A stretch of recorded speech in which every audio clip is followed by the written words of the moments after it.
Esta edición de discusión acerca de México que nos acaba de invitar Digital Gaming. Agradecemos profundamente a Digital Gaming esta invitación a poder hablar un poco del mercado mexicano, de la industria del juego en México y poder comprender con mayor detalle qué sucede en México, qué sucede en nuestro país con respecto a nuestra querida industria.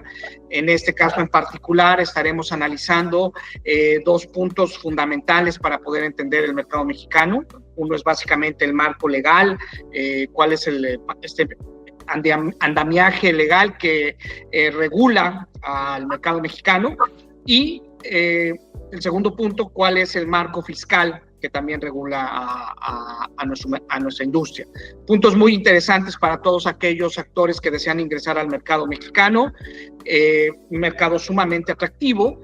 Y uno de los puntos generales o la idea general que estaremos discutiendo en este panel es que si bien México no cuenta con una legislatura, con una actualización reciente, sí cuenta con un marco legal muy claro, sólido, reconocido por todos los actores y también establecido en la ley para poder regular el funcionamiento de la industria. Una industria que brinda certeza, que funciona bajo una certeza de un marco legal, serán parte de los puntos que estaremos analizando, y esto ha ocasionado o ha llevado a que el mercado mexicano tenga un crecimiento exponencial en los últimos años, tanto en juego físico como en juego en línea, sobre todo en temas de juego en línea, y que sea un mercado sumamente vibrante, sumamente competitivo, que sea un mercado que también permite innovar, permite establecer nuevos modelos de negocio para brindar mejores experiencias a los jugadores. En este sentido, me siento muy orgulloso, contento de poder recibir y presentar a nuestros panelistas del día de hoy, que o de manera muy honesta son, diría yo, de los mejores abogados o de los abogados que representan a nuestra industria. Son personas que han trabajado a lo largo de sus carreras en la industria con un objetivo muy claro: brindar herramientas para que esta industria siga fortaleciéndose, para que siga creciendo y para que sea una industria reconocida por toda la sociedad mexicana, por los actores también extranjeros, y que sea una industria que brinde desarrollo, que brinde entretenimiento, que tenga también controles muy claros de los riesgos que pudiera generar este entretenimiento, pero son cuestiones que iremos platicando un poco más adelante. Pero le doy la bienvenida a nuestros panelistas. En primer lugar, mencionar al licenciado Carlos Portilla, que es un gran conocido, no solamente en México, sino en todo el mundo de la industria. Es una persona con una gran trayectoria, con un gran prestigio. Licenciado, muchas gracias por estar con nosotros. Y bueno, el licenciado Portilla, como les comentaba, tiene más de 30 años en la práctica de la abogacía. Ha representado, es miembro de diversas organizaciones de la industria, con muchos estudios en derecho corporativo, ya mucha especialidad en el tema de nuestra industria, y podría decir que ha sido un abogado que ha abierto el camino, abierto la brecha para que ingresen diversas empresas al mercado mexicano. Muchas gracias, licenciado Portilla, por estar hoy con nosotros. Gracias a usted. En segundo lugar, Armando Carrillo, también de LIB, despacho LIB. Armando ha sido una persona con un gran empuje en fortalecer los mecanismos para poder entender cuáles son los requisitos, cuáles son los elementos para poder ingresar al mercado mexicano. También hemos tenido oportunidad de trabajar muy de cerca en La Yeja con Armando. Es una persona con un gran ímpetu, muy, muy joven, que conoce también muy claramente a la industria y que estamos muy contentos de poderlo recibir. Gracias, Armando, por estar hoy con nosotros. Gracias, Toño. Y el licenciado Valdivia, que es el que se ve más joven de todos nosotros, pero no por eso tiene menos experiencia, sino también Ricardo tiene una gran trayectoria en la práctica legal con nosotros, especialmente tiene un gran conocimiento con respecto al tema fiscal, que nos va a ayudar a entender estos dos puntos de los que comentaba al principio. Ricardo, te agradecemos enormemente que puedas compartir tu tiempo hoy con nosotros, y si les parece bien, la dinámica de esta sesión va a ser muy sencilla. Yo iniciaré haciendo algunas preguntas a cada uno de ustedes. Tendrán ustedes, no hay un límite, digamos, tajante de tiempo, pero tendremos entre 6 y 9 minutos para que puedan ir contestando cada una de estas preguntas, y es una dinámica muy sencilla, muy, muy, muy relajada, y pues bueno, iniciamos si les parece bien. Me gustaría empezar un poco con el licenciado Portilla, haciéndole una pregunta general que creo que es muy importante para poder entender de manera global qué sucede en México. Licenciado, en este sentido, ¿cuál cree usted que es la situación que actualmente impera en el mercado mexicano en e-gaming y los requisitos para operar en México? Creo que eso nos va a dar una primera pauta para iniciar esta conversación. Gracias, Toño. Además, muchas gracias por esa inmerecida presentación, y muchas gracias cumplidamente a Digital Gaming por habernos permitido estar en este panel, en este webinar, a 3 panelistas, amigos, y además que somos los 3 abogados muy activos en esta industria, para platicar con ustedes o comentar temas relacionados con la industria del juego en México, y de manera especial con el juego en línea. ¿Cuál es la pregunta? ¿Cuál es la situación que actualmente impera en el mercado? Bueno, me parece importante, desde luego, como tú bien lo has referido, antes de entrar a los demás temas, platicar precisamente cómo estamos en México. Y tomo palabras de lo que tú decías, Toño, al inicio de esta conversación. Efectivamente, ha tenido la industria del juego en línea en México un crecimiento increíble, que muchos no lo entienden y no lo entendemos, pero que definitivamente cada día hay más actores, y verdaderamente los números, no solamente de los que están ofreciendo el servicio, ha venido en aumento, sino de manera increíble los participantes, que al final del día pues son los que hacen productivo este tema, ¿no? El que haya apostadores. Antes que nada, déjenme empezar diciéndoles cómo está conformado nuestro mercado mexicano, ¿no? Bueno, primero no podemos dejar de hablar del ente regulador, que es la Dirección de Juegos y Sorteos, que es una autoridad que depende de la Secretaría de Gobernación. Esta secretaría, al día de hoy, ha expedido 37 permisos para la instalación de sala de sorteo de números y símbolos, así como para lo que le llaman centros de apuestas remotas. En realidad son establecimientos físicos, los 37 permisos, para establecimientos físicos. Todos estos permisos se pueden decir que en su composición o en su estructura son iguales, similares, pero no puedo decir lo mismo en cuanto a lo que está autorizado. Muchos de ellos guardan diferencias, como es la cantidad de establecimientos, como un ejemplo, de los cuales están autorizados. Hay unos permisos que es para 1, otros para 2, otros para 10, otros para 15, 17, 23 y así uno para 90, ¿no?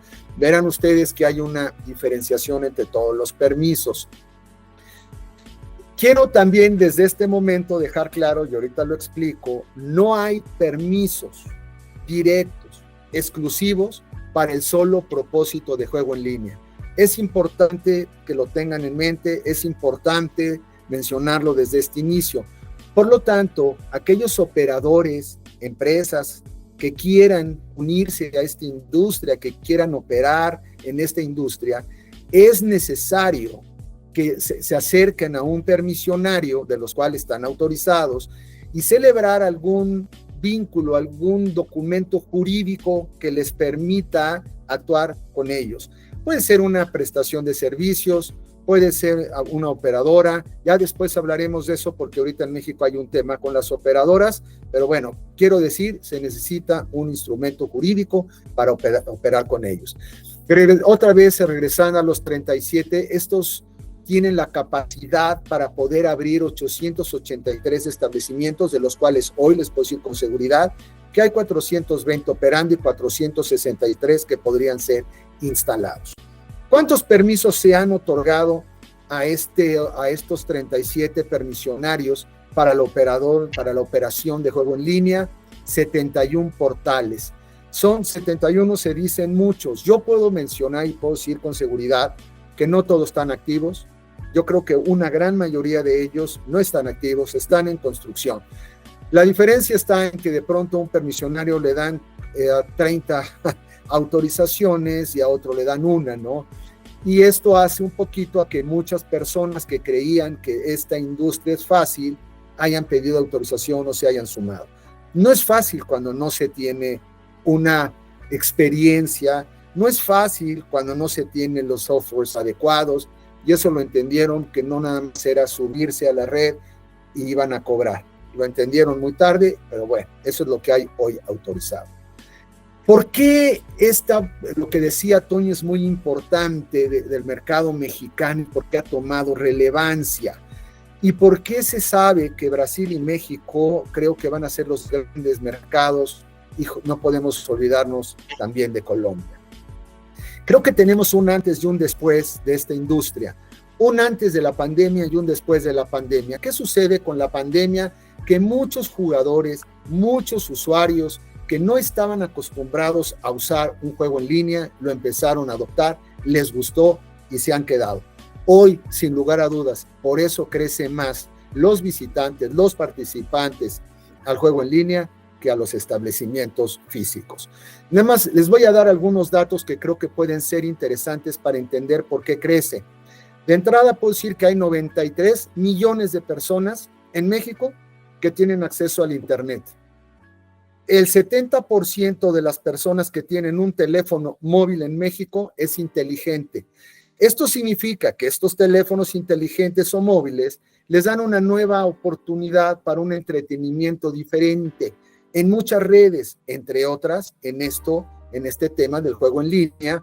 También el uso de los teléfonos móviles ha dado una gran oportunidad para un nuevo entretenimiento, esto es las apuestas. Otro tema que hay que tomar en cuenta, por ejemplo, es que Vixio dice que en América Latina se va a cuadruplicar el monto de las apuestas, es decir, que va a llegar prácticamente a 7 billones de dólares, algo increíble. Y dice, por ejemplo, Statista, que es un portal de estadística muy importante, que en América Latina van a costar en el 2027 más de 147 millones. Eso es lo que les va a dar, nada más imaginándonos por qué crece el mercado mexicano tanto y los montos que ustedes pueden estar esperando para un futuro. Entiendo que también me habían pedido que hablara sobre los requisitos o lo dejamos para un segundo momento, Antonio. Tenemos todavía un par de minutos, licenciado, si desea, para poder Voy a terminar tratar de hacerlo. Vamos a hablar un poquito sobre los requisitos para el juego en línea. Lo primero, como les había mencionado, es importante negociar y tener o celebrar un contrato con un operador, cualquiera que le pueda permitir operar junto con ellos una página de juego en línea. Este permisionario debe de solicitar esta autorización para un nombre de dominio, el cual generalmente debe ser con la terminación MX. La recomendación siempre es que sea .com.mx y la autorización se pide a la Secretaría de Gobernación, quien después de revisar los documentos que hayan exhibido va a decir o si no. ¿Qué es lo que se tiene que entregar? Presentar mucha información, pero desde luego, entre otras, es explicar, describir la mecánica, cómo se van a llevar a cabo estas apuestas vía internet, cuáles son los mecanismos que tienen ustedes para garantizar la inviolabilidad o la falta de manipulación del sitio.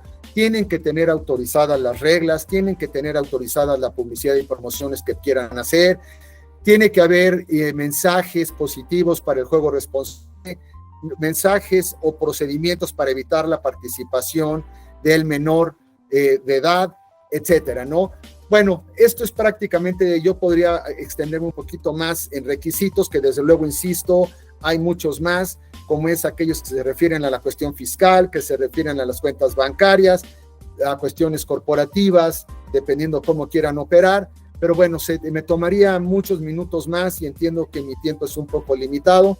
Así que en este momento le cedo la palabra de nuevo a don Antón.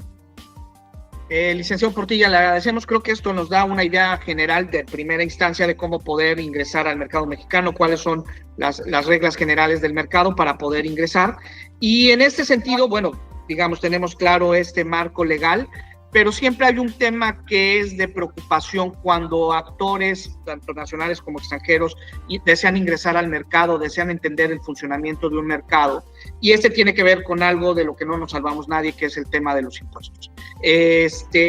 Siempre existe esta duda, sobre todo en países de América Latina, donde hay algunas ocasiones que es muy complicado, no muy complicado, pero digamos, tiene cierto nivel de complejidad de entender el marco fiscal, y para eso yo le agradecería al licenciado Valdivia que nos pudiera comentar cuáles son estas obligaciones fiscales que los operadores del iGaming deben cumplir en México y con ello evitar sanciones o tener una claridad para poder ingresar al mercado, licenciado. Si nos pudieras orientar un poco. Desde luego, Antonio, muchas gracias. En primera instancia, antes me gustaría agradecer a Digital Gaming por hacer este esfuerzo y preparar estos paneles tan interesantes con panelistas tan destacados como con los que estoy compartiendo pantalla, al menos. Agradecer, Antonio, a ti tus tan amables palabras y deferencia conmigo con esa presentación, y desde luego a todos aquellos que se hayan tomado el tiempo para conectarse y acompañarnos en este panel en particular. Atendiendo a la materia, al tema, efectivamente, como bien señalas, Antonio, nadie nos salvamos del pago de impuestos, y mucho menos en materia de juegos y sorteos. En beneficio de todos, me gustaría iniciar con una explicación que pareciera a lo mejor muy simple, pero que nos va a ayudar a entender la estructura de los impuestos en materia de juegos y sorteos, particularmente juego en línea en México. Como ya lo adelantaba Carlos, la figura primordial, o bajo la figura que gira el derecho, la regulación mexicana, es a través de la figura del permisionario y, en algunas circunstancias, del operador. Esta la podemos entender como sinónimo de licenciatario y sublicenciatario, ¿no? Al final del día es la entidad, persona moral forzosamente mexicana, que tiene la autorización gubernamental de explotar y operar establecimientos físicos y en línea, y desde luego de captar apuestas. ¿Cómo funciona el juego en línea? Una vez que tienes tu autorización como permisionario u operador, haces un go live o vuelves operacional tu página, a través de la cual los diferentes clientes usuarios entran al sitio web, te registran, abren una cuenta y dentro de esta cuenta, después de haber sido debidamente identificados y cumplir con todos los requisitos referente a prevención del lavado de dinero, hacen un depósito o fondean una cuenta particular de cada usuario o de cada cliente. Con esa cuenta pueden acceder ya al juego en línea, llámese casino, llámese sport betting, o lo que tú digas y mandes, Antonio, y deciden colocar apuestas. Colocan la apuesta, el operador o permisionario está obligado a emitir un comprobante de esa apuesta, lo registra dentro de su control central de datos, que emite un número de folio, las características de un comprobante con un número de folio, donde viene la característica de las apuestas y el monto que estás arriesgando dentro de un juego en particular. Dependiendo del resultado, pues ya ese comprobante te sirve para reclamar tu premio, ¿no? Y así lo exige la regulación, el reglamento de la Ley Federal de Juegos y Sorteos, ¿no? De las pocas regulaciones, lo que queda claro es que tienes que expedir ese tipo de billetes para identificar la apuesta de cada uno de los usuarios. Dicho lo anterior, podemos empezar ya a desglosar los impuestos que se encuentran involucrados en materia de juegos y sorteos. El primero de ellos, el primero que vamos a desglosar, se les denomina como aprovechamientos. Estos aprovechamientos se encuentran contenidos dentro de los propios permisos de aquellos permisionarios, y no así en las autorizaciones de los operadores o sublicenciatarios. Entonces, si tú eres un sublicenciatario o contratas con un sublicenciatario, tienes que ir al permiso del cual está colgando esa página de juegos con apuesta para terminar de saber cuál es el aprovechamiento que te encuentras obligado a pagar. De manera muy poco convencional, vamos a decirlo así, los aprovechamientos pueden variar. La tasa puede ser entre el 1 y el 2%, dependiendo del permiso en particular de que se trate. Esto se debe a que a través de los años, desde que se otorgaron los primeros permisos para la captación de juegos con apuesta, y no así los de juego con apuesta en línea, pues dependía de la administración en turno las condiciones y el contenido bajo los cuales se otorgaban estos permisos. Como lo señalaba antes el licenciado Portilla, puede haber permisos que varían en cuanto al número de establecimientos, tal vez, en cuanto a las localidades donde puedes establecer tus establecimientos. Inclusive algunos distinguen entre books y centros de captaciones de apuesta, etcétera, etcétera. Y no es la excepción en este caso para el caso de los aprovechamientos.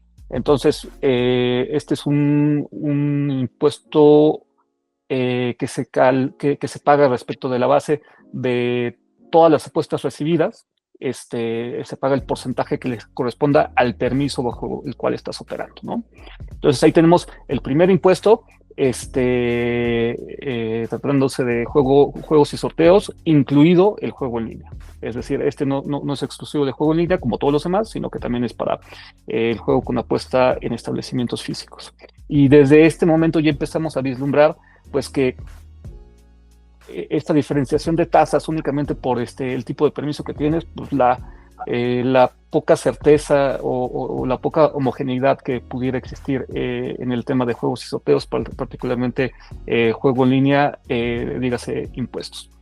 El segundo impuesto que vamos a analizar es el impuesto sobre la renta, que no es ningún impuesto especial en materia de juegos y sorteos, sino es que es un impuesto que todos como sujetos del impuesto estamos obligados a pagar, tanto personas físicas como personas morales, que se calcula, en este caso como persona moral, en un régimen único, el régimen general de personas morales. En el caso mexicano, a diferencia de las personas físicas, existe un régimen único tratándose de personas morales, al cual se aplica la tasa del 30%. ¿Cuál es la base de este impuesto? Pues de todos los ingresos que recibas, incluidos aquellos ingresos que obtengas por la captación de apuestas en línea.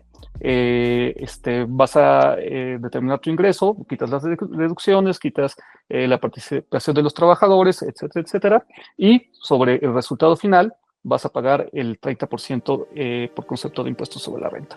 Esto no es diferente a cualquier otra legislación, pues es un pago genérico que tienes que hacer de ISR, donde encontramos una regla especial, donde sí que encontramos una regla especial, tratándose del impuesto sobre la renta, es cuando cambiamos de sujeto. Estábamos hablando como sujeto obligado de los permisionarios, personas morales mexicanas. Ahora hablemos de los clientes o usuarios. La ley del ISR establece un impuesto del 1% sobre los premios que ganen los clientes y usuarios. Y aquí inclusive valdría la pena hacer una distinción en primera instancia entre residentes en México y residentes en el extranjero, y posteriormente entre personas físicas y personas morales. Tratándose de personas residentes en México, este impuesto personas físicas, este impuesto se encuentra obligado el organizador, es decir, el licenciatario o sublicenciatario, a retenerlo y enterarlo. Es decir, una vez que se generen los premios, es el propio permisionario u operador que tiene que retener este impuesto y a su vez pagarlo al fisco. Esto es estructurado o se maneja de maneras distintas, depende de los permisionarios. Hay quienes deciden absorber ese costo y no deducirlo de los propios del premio que se le paga a los clientes, y hay quienes efectivamente sí lo cargan directamente a los clientes. Es decir, hay unos que les descuentan ese 1% de esos premios y hay otros que los pagan de manera completa. Sin embargo, se voltean con el fisco y pagan el monto correspondiente del 1%. Esto pues es meramente por razones comerciales. Quienes lo pagan al 100%, es decir, quienes pagan el premio 100% a sus clientes, pues no quieren generar ningún tipo de queja o de malestar en ellos, diciendo, oye, pues aquí me están bajando un porcentaje, perdón, aquí me están descontando un porcentaje de mis premios finales, ¿no? Que está perfectamente previsto en la ley del impuesto sobre la renta. Eso, de nueva cuenta, tratándose de personas físicas residentes en México. Si habláramos de personas morales residentes en México, en este caso ya los operadores y permisionarios, licenciatarios o sublicenciatarios, no están obligados a retenerlo y desde luego mucho menos a enterarlo. Entonces, si son personas morales, ellos mismos son quienes se tienen que encargar de su declaración ante el fisco y de su pago. Y historia similar al primer caso son los clientes residentes en el extranjero. Tratándose de un residente en el extranjero, el operador y permisionario está siempre obligado a hacer esa retención y entero al fisco. Entonces, aquí por lo menos ya llevamos dos impuestos, un especial de aprovechamientos y un impuesto genérico al que todos en todas las jurisdicciones nos encontramos más o menos familiarizados, que es la renta. Como tercer impuesto a analizar, vamos a analizar el impuesto al valor agregado. Aquí la ley del IVA nos habla que tratándose de en la enajenación de billetes y demás comprobantes que realice un operador o permisionario, ya sea para operaciones en línea o físicos, así como los premios respectivos que perciban los clientes, se encuentran completamente exentos del pago del IVA. Entonces, este es un impuesto del que los permisionarios y operadores se tienen que despreocupar. Desde luego se tienen que preparar las declaraciones correspondientes, pero la tasa o mejor dicho, es un impuesto que se encuentra exento, no se tiene que pagar. Ahora, el cuarto y más gravoso impuesto que podemos encontrar, o que encontramos dentro de el catálogo de impuestos que tiene que pagar cualquier operador permisionario, se encuentra el impuesto empresarial sobre producciones y servicios, también conocido como IEPS. La base de este impuesto son las apuestas efectivamente cobradas, a las cuales le quitas los premios efectivamente pagadas y las cantidades devueltas a los usuarios. Entonces esto en algunos sectores de la industria lo conocen como GGR, ¿no? El GGR. Y a esta base se le impone una tasa de hasta el 30% de impuesto. Entonces ya te imaginarás, Antonio, lo escandaloso que suena esta tasa para cualquier empresa internacional que quieren empezar o entrar dentro del mercado mexicano, ¿no? De entrada le dices es 30% del impuesto de renta, un 1 o 2% de aprovechamientos, pero pues le rompes cualquier esquema económico con este tercer impuesto que es el IEPS. Si bien es cierto que al IEPS le puedes disminuir los aprovechamientos y otros impuestos locales a los que pudiera ser sujeto, sobre todo los establecimientos físicos, hay impuestos tan disparatados en diversas entidades federativas como el impuesto a la organización de eventos, en el Estado de México, en Monterrey había un impuesto sobre las máquinas tragamonedas, todo este tipo de impuestos se los puedes ir descontando a lo que estás pagando de IEPS, pero aún así te quedan unas tasas inverosímiles, no inverosímiles, sino unas tasas que difícilmente puede aguantar cualquier entidad que quiera verdaderamente hacer un negocio del juego con apuesta.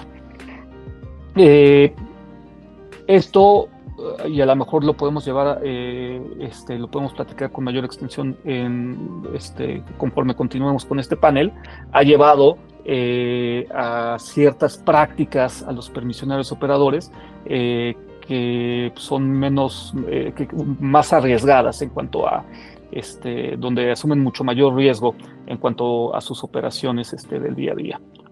Pero bueno, no me quiero ir adelantando los temas, Antonio. Francamente es muy concisa la respuesta. Son los impuestos los que son y son las tasas y las bases que son. Perfecto. Muchas gracias, licenciado Valdivia.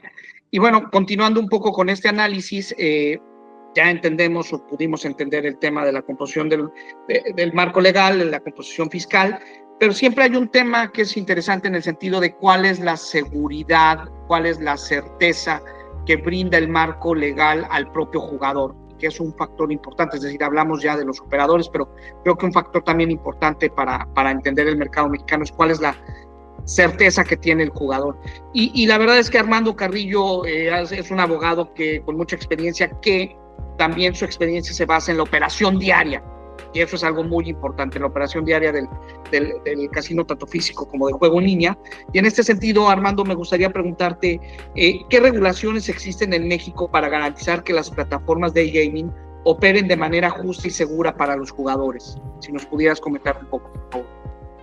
Muchas gracias, querido Antonio. Muchas gracias a mis compañeros, colegas y a eGaming por permitirnos este foro para charlar de estos temas tan interesantes para la industria nacional, como para también capital o empresas del extranjero que estén interesadas en el mercado. Y en este sentido, amigo, me gustaría compartirles una pequeña lámina que nos sirva como marco de referencia, sobre todo por orden en la exposición, y tratar de ser lo más claros, ¿verdad? Si me permites, Toño, voy a compartir pantalla. Entiendo que puedes hacerlo ya en este momento, Armando. Gracias. Listo. Juego justo y seguro.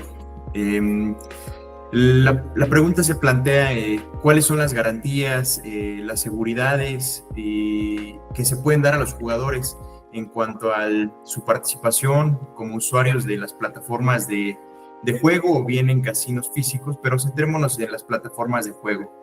La ley prevé dos procedimientos en este caso que vamos a encontrar en la Ley Federal de Procedimiento Administrativo, que sería un procedimiento administrativo estándar y un procedimiento para imponer sanciones.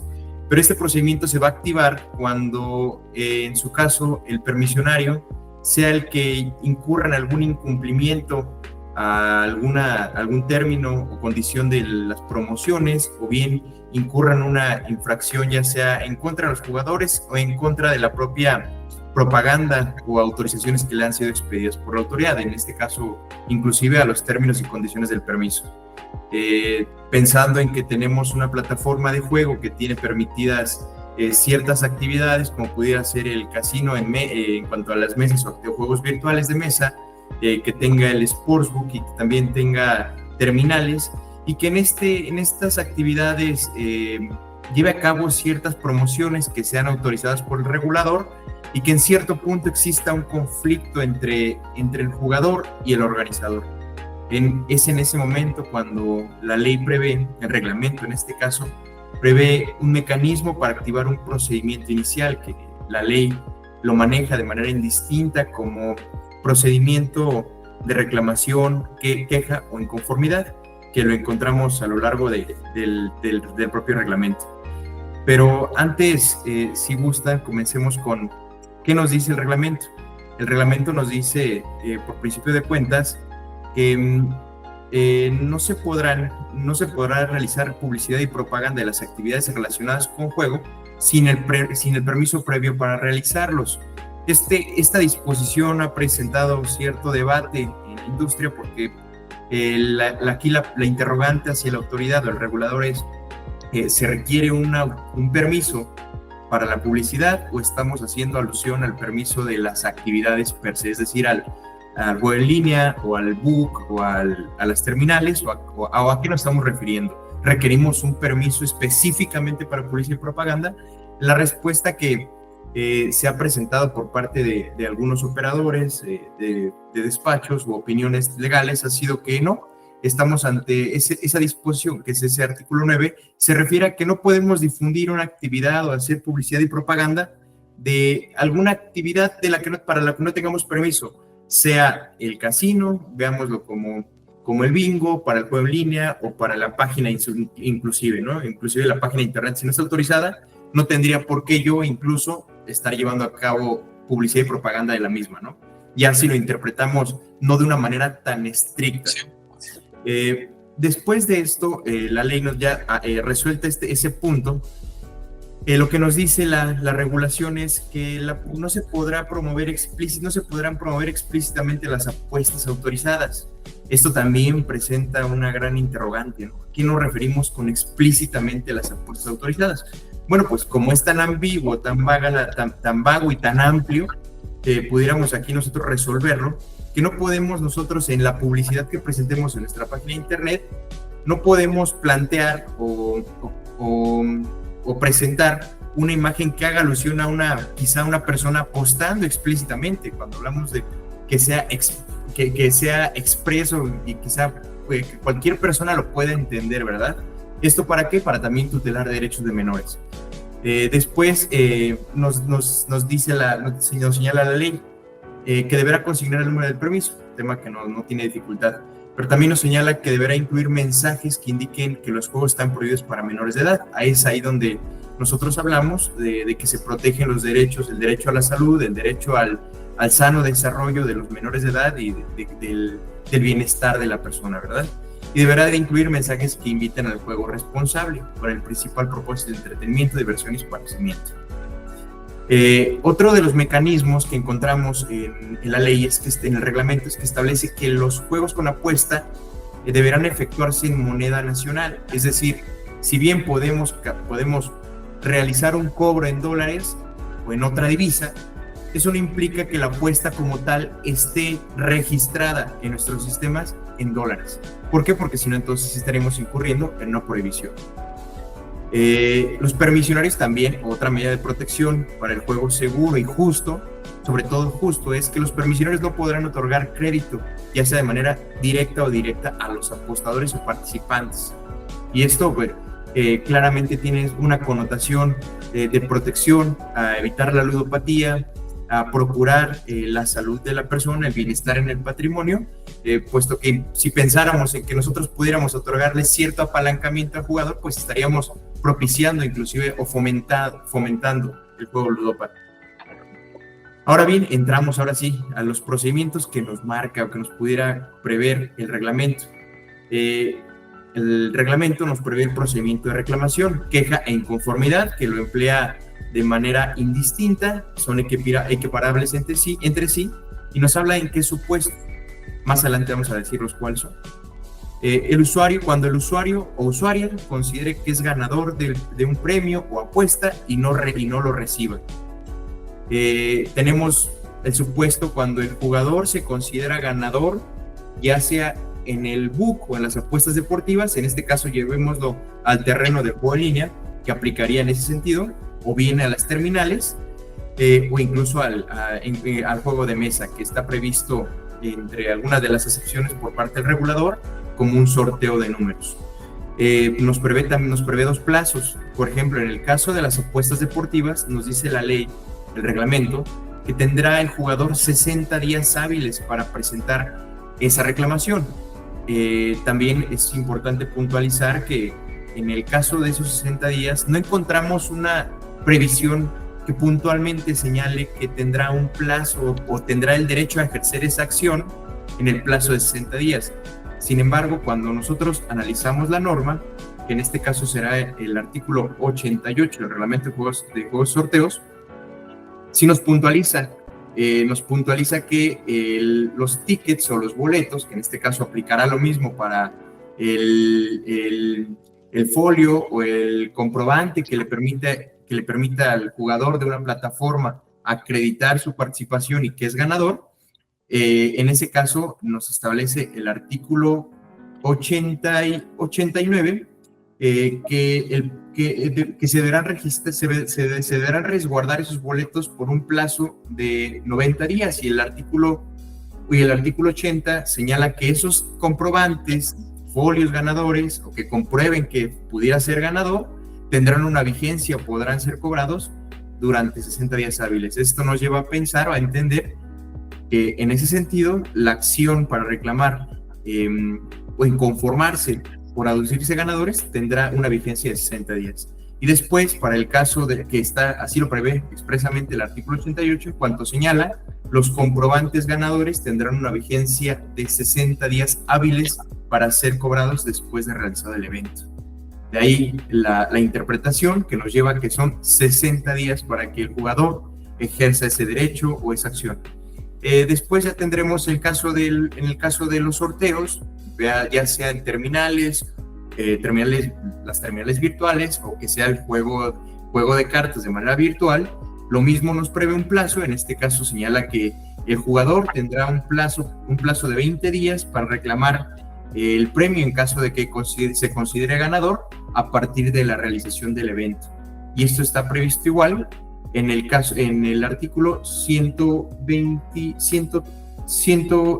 del reglamento de juegos y sorteos, en el artículo 123 en cuanto señala que el jugador tendrá que ejercer ese derecho dentro del plazo improrrogable de 20 días hábiles contados a partir de la fecha del sorteo. En esencia, esos son las previsiones que establece el reglamento en cuanto a la reclamación o queja, que a su vez serán tramitados por la autoridad administrativa en caso de que sea la queja, vía un procedimiento administrativo que no tenderá necesariamente a imponer la sanción al permisionario, sino definir si existe un derecho que resguardar o un derecho que reconocer al jugador derivado de que se aduce o que cuenta con cierto comprobante que le pudiera permitir demostrar ser acreedor al premio. En caso de que se demuestre que así es, que le asiste razón al jugador, ya será la autoridad administrativa, en este caso la Dirección de Juegos y Sorteos, la Dirección General de Juegos y Sorteos, quien definirá y ordenará el pago al permisionario. Y en caso de que no realizase el pago también se cuenta con un mecanismo de garantía, que sería en este caso una fianza que se le exige al permisionario para garantizar el posible no pago de esos premios que en su caso fueron reclamados o le fueron reclamados. No sé, Toño, si hasta este momento tengo más tiempo para hablar de algunos otros mecanismos que se encuentran en las disposiciones o aquí hacemos si te parece bien, hacemos una pausa para continuar con las preguntas. Y bueno, creo que esto nos da ya un marco general muy interesante de entender los aspectos legales y fiscales del de la industria en nuestro país. Y como comentaba al inicio de la presentación de este panel, el licenciado Portilla yo creo que es de esos abogados que más experiencia o que más casos en particular ha tenido de formación de empresas que desean ingresar al mercado mexicano y que han ayudado a que estas empresas estén operando ya en el mercado mexicano. En este sentido, licenciado Portilla, ¿nos pudiera comentar cuáles son los principales desafíos legales que enfrentan los operadores internacionales al ingresar en el mercado mexicano, por favor? Creo que no creo que podamos hablar de desafíos legales. Yo creo que para ambos son los mismos que enfrentan uno y otro. Lo que podría decir que existen dentro de nuestra ley son ciertas restricciones. Quizá podría hablar yo de restricciones y déjenme hablar cuáles son estas. Y esto es muy común en los extranjeros que están domiciliados en lugares que nosotros le llamamos paraísos fiscales o que tienen beneficios de alguna manera en base a la propia ley.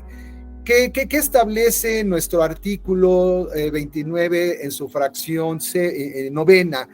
Dice que se debe de impedir que los accionistas o socios de la sociedad permisionaria y los accionistas de esta, y así hablan hasta llegar a al último de los beneficiarios, estén domiciliados en un lugar que pudiera ser considerado como paraíso fiscal. Lo anterior para evitar que pudiera haber desvío o falta de pago de impuestos. Eso es muy normal y eso se le aplica tanto al mexicano como al extranjero. Esto quiere decir que en alguna empresa que ellos estuvieran presentando como operadora, que tiene que ser mexicana, que esa sería otra restricción, tiene que ser una empresa mexicana si quieren ser ellos acreedores a una autorización de operador.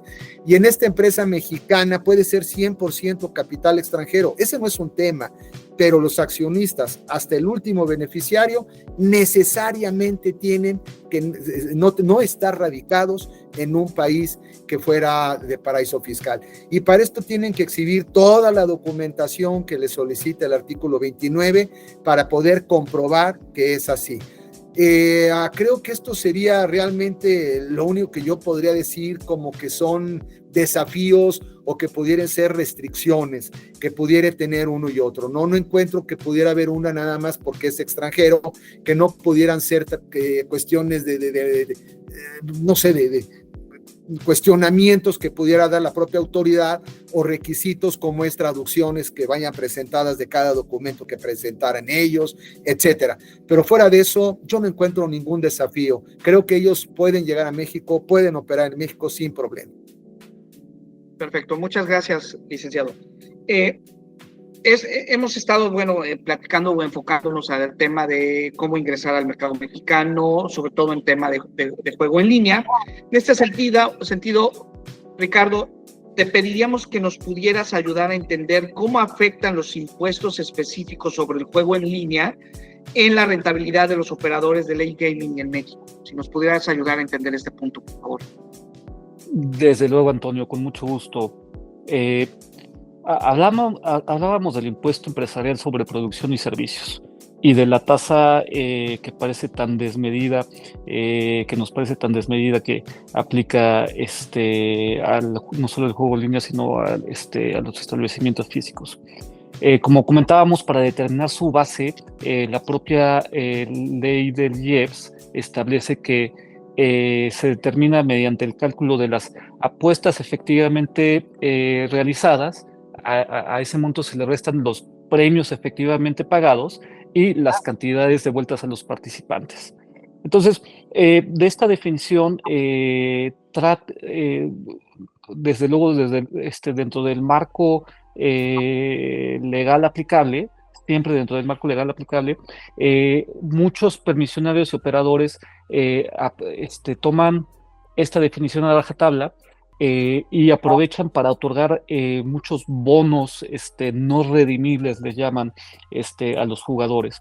Entonces, aquí entran dentro de los montos que no se consideran o que no son tomados en cuenta por la ley del IEPS para el cálculo de la base gravable, y sin embargo es un gancho o una pues tal cual un incentivo para los jugadores usuarios para que entren a apostar dentro de sus páginas. Quien haya tenido la oportunidad de ver algún espectáculo deportivo mexicano o tomar una transmisión mexicana, se va a dar cuenta que todas las casas de apuestas locales te permiten o te dan un bono por X o Y razón, ¿no? El bono por inscripción. Te damos el equivalente a $50 americanos por la inscripción, pero claramente te lo ponen como créditos no redimibles, tal vez, ¿no? Entonces, con ingenios mercadológicos de esta naturaleza, tratan de incentivar que utilicen sus páginas o que utilicen sus productos de entretenimiento, como lo es el juego con apuesta, y a su vez pues tratan que estos tengan el menor impacto fiscal posible, ¿no? Hacen fiscalmente eficientes sus estructuras internas. Ese es un ejemplo, tal vez, ¿no? Muchos otros actores internacionales pues se valen un poco de lo que comentaba Carlos. Tratan de establecerse en una entidad donde puedan aprovechar una tasa tributaria menor a la que se podría establecer en otros países, o tal vez buscan establecerse en entidades donde existan tratados para la doble tributación con México, ¿no? Como lo podría ser el Reino Unido. Es común que algunos entidades internacionales se establezcan en aquellos lugares o desde Europa, aprovechando los tratados internacionales para evitar la doble tributación. Otras formas en las que los actores en el mercado de juego con apuesta tratan de disminuir el impacto impositivo dentro de sus cuentas, es la segmentación de clientes de alto valor. Evidentemente, un jugador que tenga un mayor volumen de apuesta va a resultar mucho más atractivo que si están pulverizados entre cierto número de jugadores. Esto implica un menor gasto operacional y desde luego una utilidad mayor. Entonces hacen esta segmentación y probablemente le van a prestar mayor atención, le van a llegar más promociones, va a recibir, va a tener el foco encima del permisionario o del operador, un jugador que acostumbre a tener un mayor volumen de apuestas. También buscan hacer más eficientes sus utilidades y combatir las altas tasas impositivas en México, como en cualquier otro negocio, mediante la eficiencia operativa, ¿no?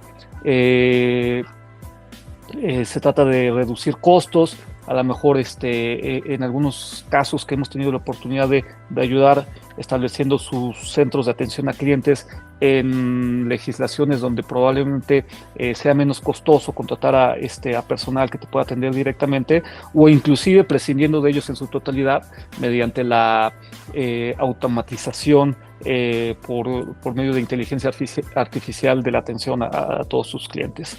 En otras ocasiones también vemos probablemente el establecimiento de tarifas para ciertos movimientos administrativos dentro de las páginas. Si tú quieres retirar dinero de tu cuenta, pues te cobran una tarifa de administración. Si tú quieres depositar, otra tarifa. A lo mejor trasladan sobre los precios también de apuesta este tipo de costos que generan los altos impuestos en nuestro país. De la misma manera, otra manera de combatir esta situación es la publicidad, el marketing y la retención de clientes.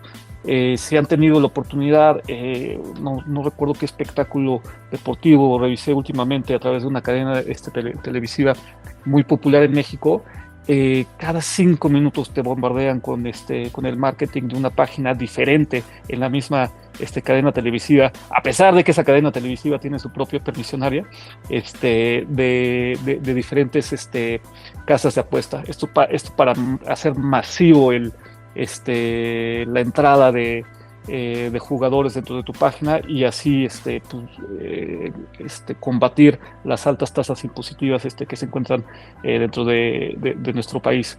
Y una última instancia es tal vez la diversificación de servicios. Esto pudiera ser más palpable en el mercado de juego de establecimientos físicos, pues a lo mejor estableciendo servicios de espectáculos o servicios de restauración dentro de los propios establecimientos, pero también lo podemos encontrar tal vez dentro de las casas de apuestas, ¿no? Como bien señalaba Armando en su intervención anterior, existe la imposibilidad de hacer apuestas en moneda diferente que no sea el peso mexicano, y pues podrían diversificar su negocio haciéndola tal vez como intermediario en cambios de monedas, ¿no? Incluso hemos llegado a tener clientes que buscan y exploran las oportunidades de intermediar haciendo el intercambio de bitcoins o de monedas electrónicas a pesos para diversificar sus ingresos. Muchas gracias, Ricardo, qué amable, te agradecemos. Y continuando con la discusión y regresando también un poco al tema de la protección de los jugadores con Armando por esta experiencia que tiene en la operación cotidiana, me gustaría preguntarte, Armando, ¿cómo las leyes mexicanas protegen a los jugadores frente a problemas como el juego compulsivo o la falta de transparencia, si es que existen algunas plataformas, y cómo pueden denunciar, hacer públicas estas irregularidades o fraudes en caso de que existan en plataformas de gaming en México? Nos quedamos en qué era lo que preveía, cómo se regulaban estos procedimientos por infracciones o por incurrir quizá en ciertas actividades que pudieran agraviar los derechos de los participantes. En el caso particular es el artículo 37, para cerrar esa idea. El artículo 37 del reglamento es el que nos señala que podrá, que en caso de que quien se considere ganador, y señala que será ganador el que posea el boleto comprobante de participación que le permita acreditar la condición de ganador. Y ahí es donde se establece que el jugador o el usuario podrá presentar la reclamación correspondiente, que más adelante, como lo comentábamos, el reglamento emplea de manera indistinta el término queja, inconformidad. Establece que será la Secretaría quien resuelva conducente y en caso de determinar que le asiste razón al jugador, pudiera imponer las sanciones correspondientes. Ese tema es importante en cuanto a las sanciones porque entonces teníamos dos procedimientos: el procedimiento relativo a resolver esa queja o reclamación por parte del jugador, que tenderá solamente a determinar el derecho que le pudiera asistir o no al jugador, y una vez resuelto esto a favor, podrá darse ahora sí pauta o pie a un procedimiento por infracción al reglamento de juegos y sorteos, o en su caso a la autorización o permisos correspondientes. En ese sentido, ya cuando Gobernación llegase a determinar que se ha incurrido en esa infracción a los derechos del jugador o a los términos y condiciones de determinada promoción o actividad, el procedimiento pudiera culminar en una sanción hacia el permisionario, en el que pudiera ir desde una multa que pudiera ser hasta máximo de 10,000 pesos la multa, o bien pudiera dar lugar a la suspensión, a la clausura o revocación. En el caso de las plataformas, pudiéramos hablar de que si bien no va a haber una clausura como tal física, sí se podrá ordenar la suspensión temporal de las actividades de esa página de internet en el menor de los casos, ¿verdad? O pensando en el medio de los casos, ¿verdad?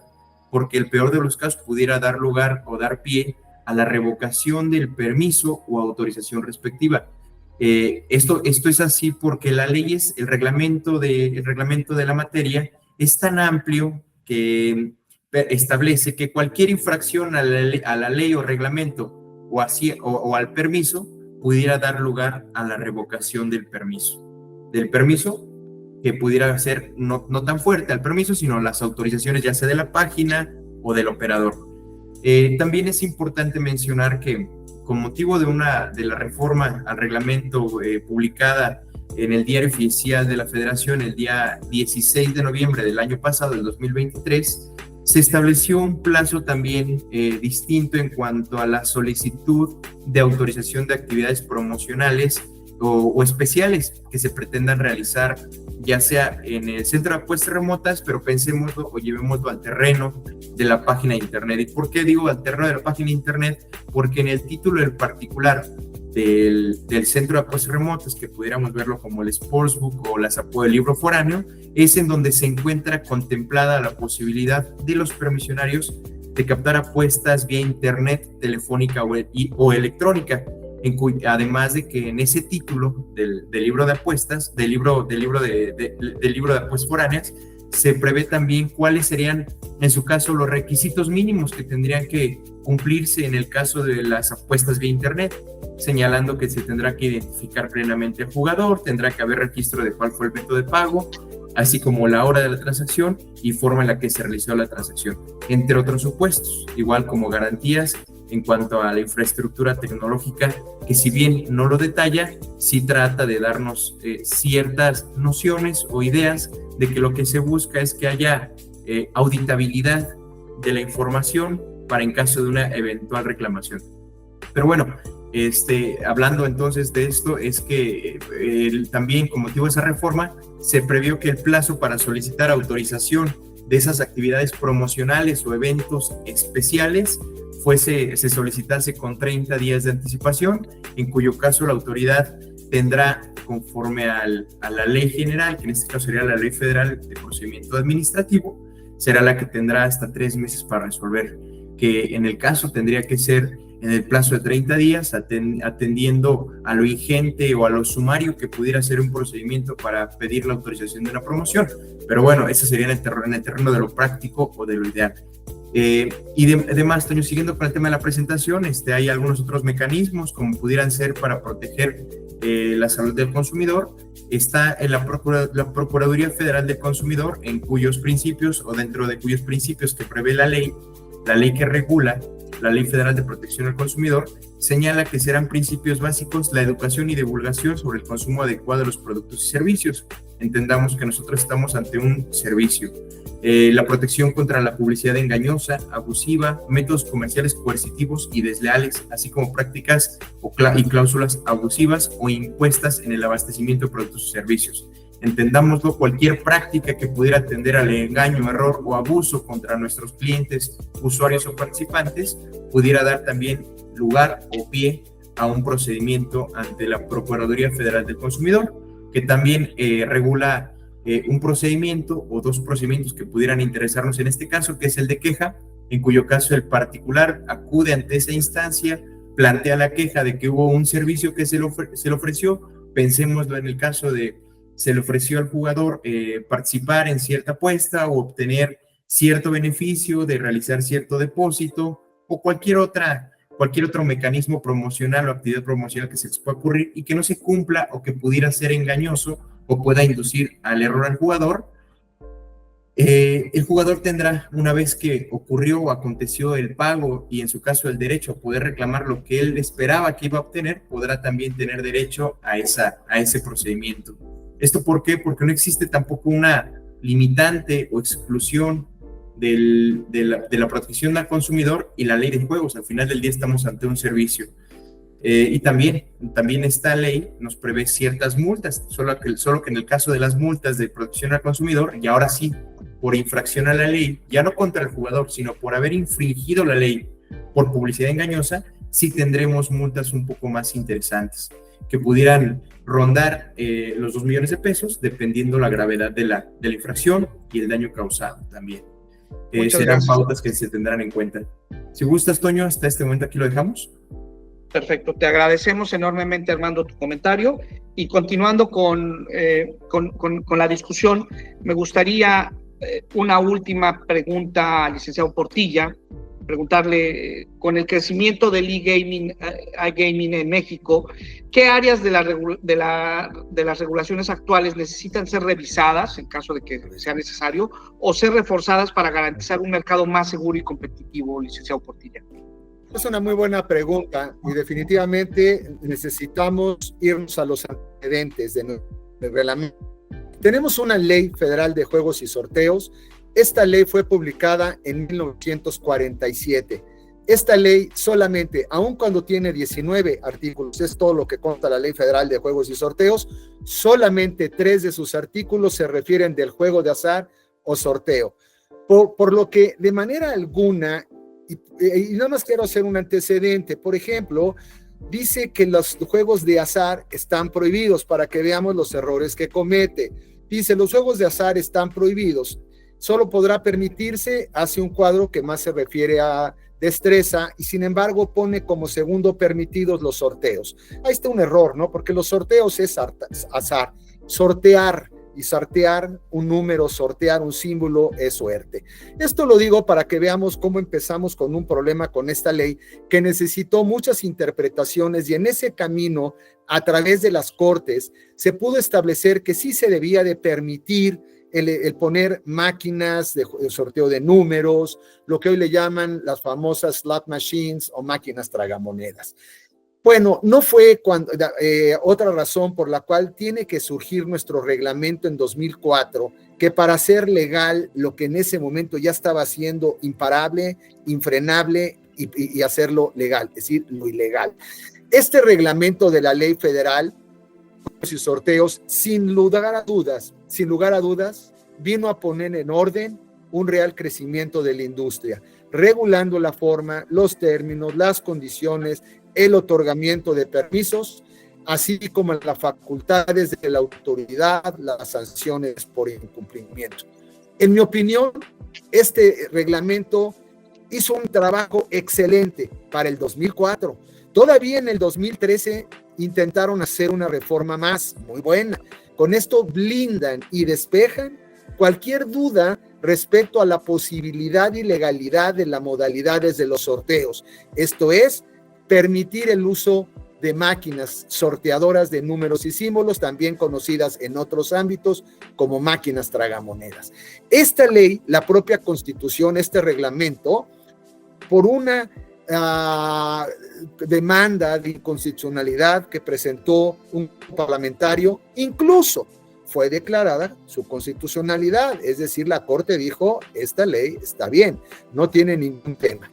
Sin embargo, regresando a la pregunta, ¿cuál es el problema? El problema es que en 2004 y 2013 no teníamos una real,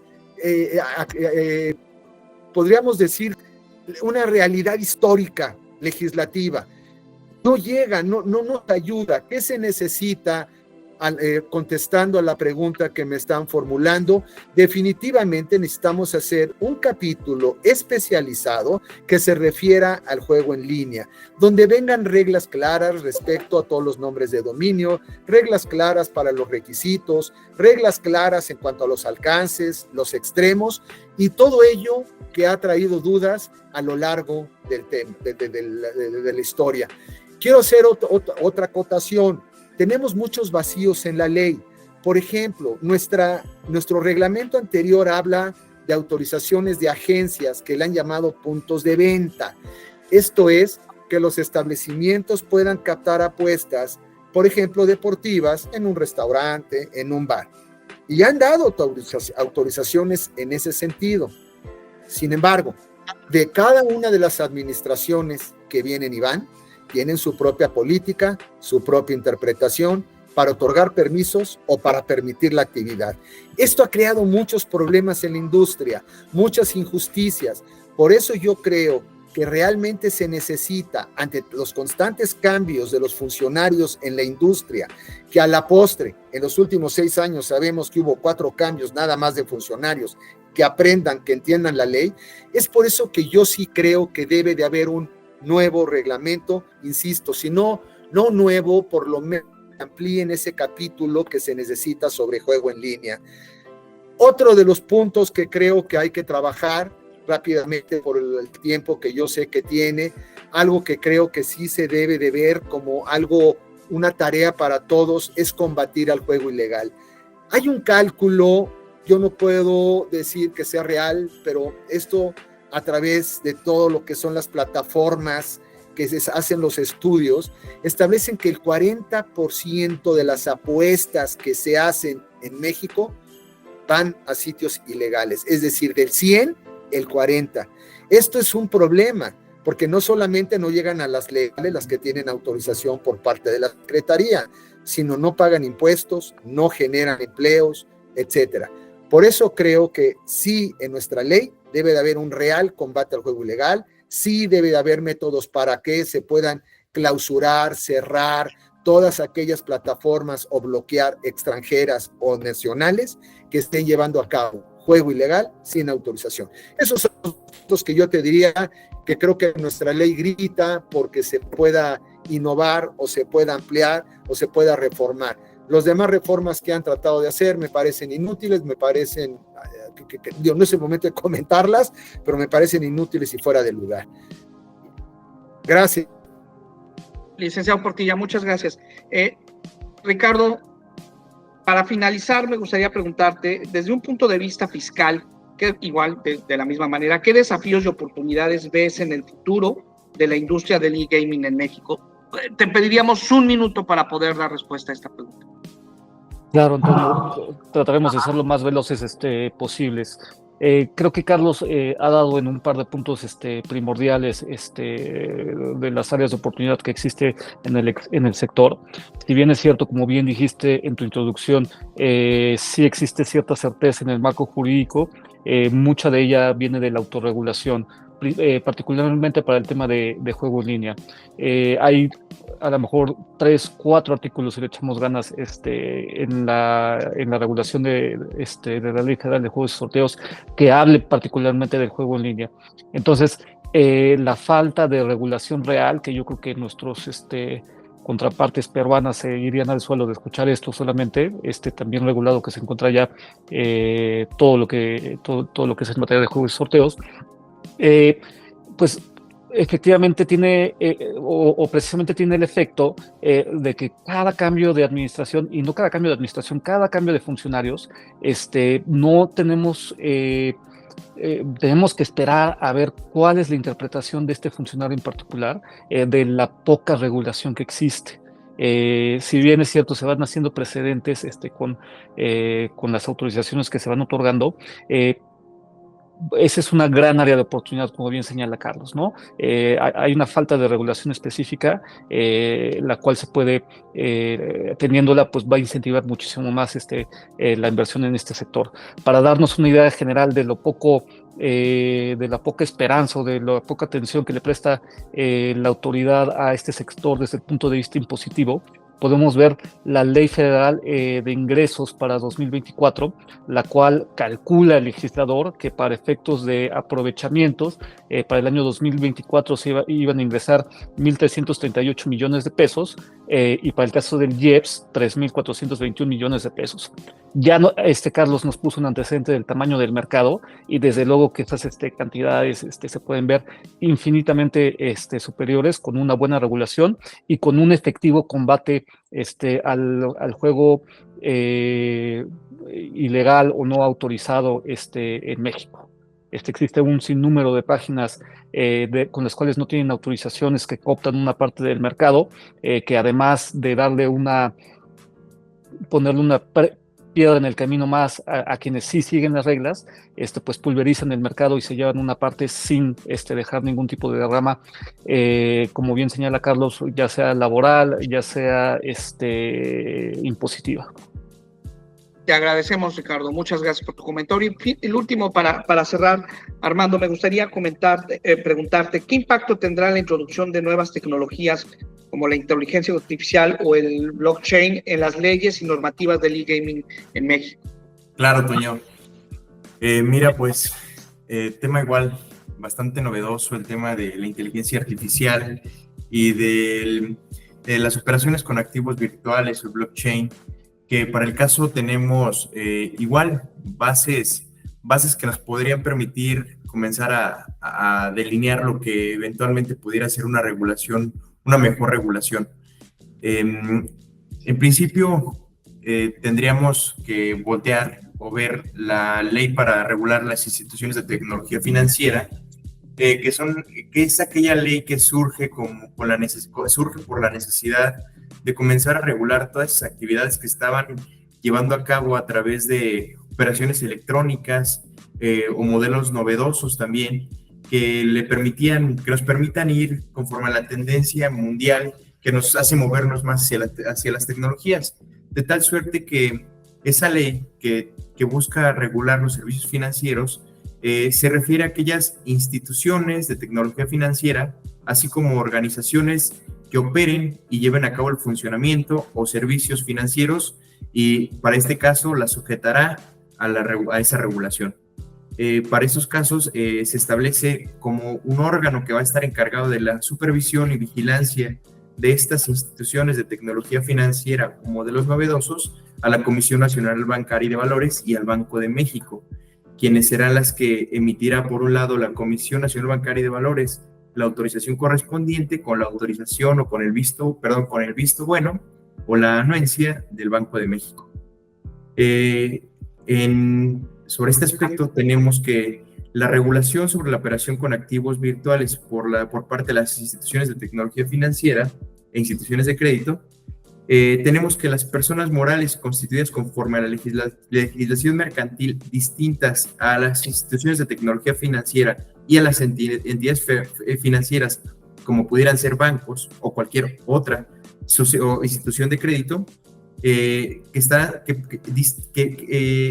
sujetas a la supervisión de la Comisión Nacional Bancaria y Valores, deberán obtener una autorización mediante modelos novedosos para llevar a cabo alguna actividad cuya realización requiera de una autorización, registro o concesión de conformidad con la ley. En el caso de los activos virtuales, se prevé como una de los modelos novedosos que nos permitirían acceder a una autorización para la operación con activos virtuales, pero en este caso tendríamos que estar sujetos a las regulaciones específicas del Banco de México. Actualmente se cuenta con regulaciones por parte de los wallets que nos permitirán la administración de esos activos virtuales por parte de nuestros clientes, pero que también existe la mención o los comunicados por parte del Banco de México de que no se reconocen esos activos virtuales como una moneda de circulación o divisa que pudiera tener circulación en el país, de tal manera que las operaciones que se llegasen a realizar